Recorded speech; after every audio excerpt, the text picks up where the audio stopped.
Halo, Assalamualaikum warahmatullahi wabarakatuh. Good morning, everyone. My name is Siti Fatima ZAKRIA with my student number 6325-1003 for Accountancy class 632805. Today, I'm going to talk about something that I have been looking forward to very long time. My travel plan to Kepulauan Seribu. Kepulauan Seribu or the Thousand Island has always been on my bucket list, and I have finally decided to make it happen. So, let me walk you through how I am planning this trip step by step.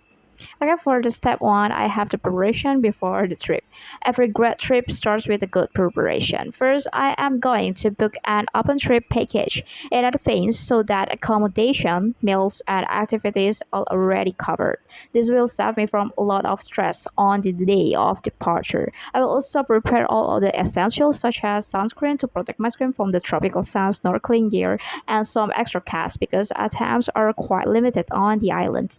On the morning of departure, I plan to take an early speedboat from Mariana and Chol to avoid the weekend crowds. This first step of preparation will make sure my entire trip goes as smoothly as possible. And then for the step two, day one, exploring, I will go to Pulau Tidung. Once I arrive, my first destination is Pulau Tidung, which is known for its crystal clear water and stunning white sandy beaches. I will rent a bicycle and ride around the islands to enjoy the scenic coastal views up close. In the afternoon, I'm going to go snorkeling to discover the colorful coral reefs and tropical fish underneath the ocean.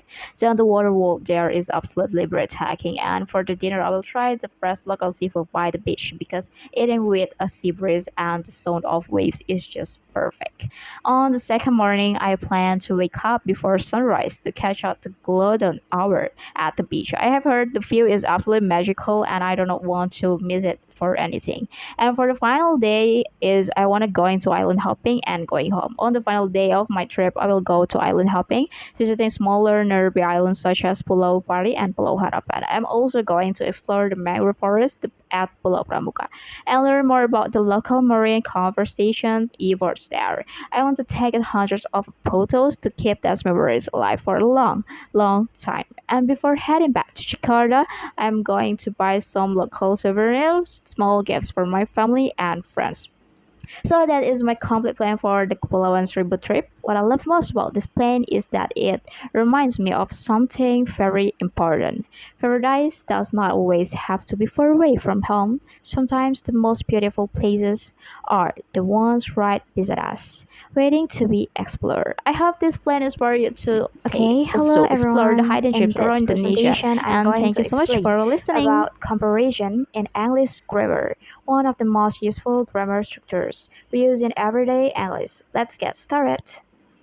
What is comparison?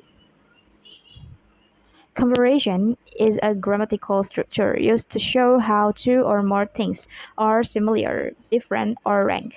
In English, there are three degrees of comparison. We have the positive, comparative, and superlative. Each one serves a different purpose, and I will explain them one by one. Okay, first is the positive degree. We use this when two things are equal. The formula is S plus adjective plus S. For the example, we have she is as taller as her brother. Or in negative, we have the task is not as difficult as I took. Next is the comparative degree, used to compare two things. For the short adjectives, we add er plus than. For long adjectives, we use more plus than. For example, we have Mount Rinjani is higher than Mount Papandayan. This route is more challenging than the other one.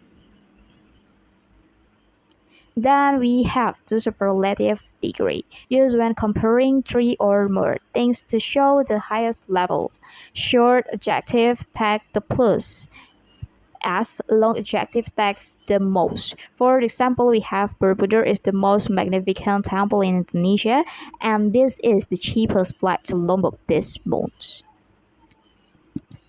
Now let's look at the spelling rules quickly.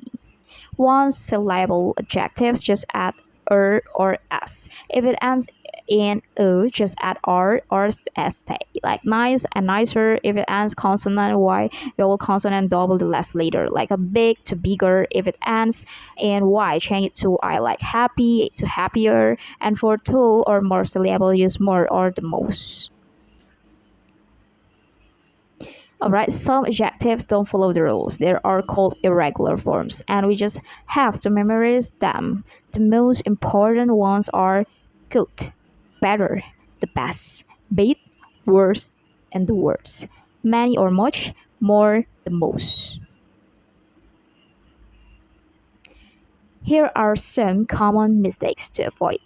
Don't say more, taller, just say taller.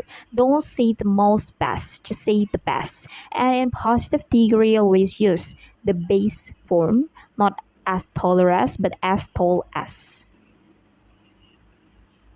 Now let me show you how comparison works in real life. Using travel examples for my Kepulauan Seribu trip, we have the positive is Pulau Tidung is as beautiful as Pulau Pari. Comparative, we have the speedboat is faster than the regular ferry. So relative, we have the golden hour at Tidung is one of the best breathtaking views in Jakarta. And that's all from me. Thank you so much for watching and wassalamualaikum warahmatullahi wabarakatuh.